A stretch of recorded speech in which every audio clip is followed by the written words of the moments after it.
Bonjour à toutes et à tous, aujourd'hui on va traiter d'un sujet qui est très demandé, c'est-à-dire l'investissement des pierres précieuses. Comment investir dans une pierre, comment ne pas se tromper. C'est quelque chose qui est assez complexe et je vais essayer de vous résumer ça rapidement dans cette vidéo. La première chose qu'il faut savoir, c'est que le prix des pierres a eu tendance à augmenter ces 30-40 dernières années de façon exponentielle. Certaines pierres ont vu leur prix multiplié par 2, 4, 10, voire même 100 pour certaines. Si je vous prends un exemple d'une pierre qui a énormément augmenté, par exemple le saphir Pat Paracha, qui est d'un rose orangé, qui a pris une valeur incroyable. Il y a les diamants de couleur aussi qui ont pris une valeur complètement dingue. Par contre, ce qu'il faut quand même comprendre, c'est que le marché des diamants blancs est un marché totalement à part. C'est plutôt un marché qui va stagner et c'est un marché qui est totalement régulé par les grandes sociétés qui les trouvent. Ça marche un peu comme avec la Banque Centrale Européenne.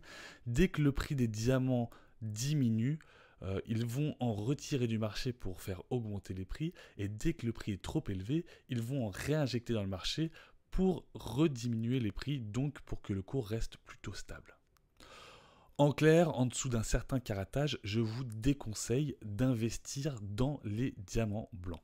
En ce qui concerne les pierres de couleur, je vous conseille de privilégier la qualité plutôt que la quantité ou la grosseur d'une pierre. Il ne faut pas que votre pierre soit traitée, il faut que votre pierre ait un minimum d'inclusion, donc d'imperfection dans la pierre.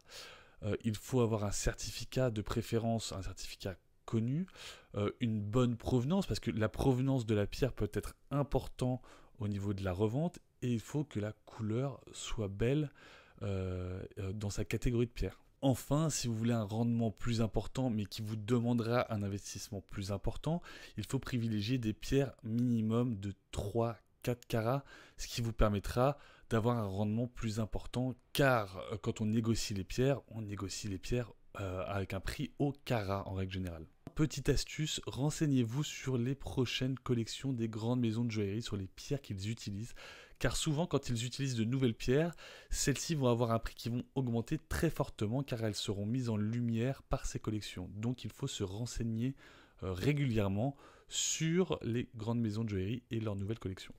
C'est terminé pour cette vidéo sur l'investissement des pierres précieuses.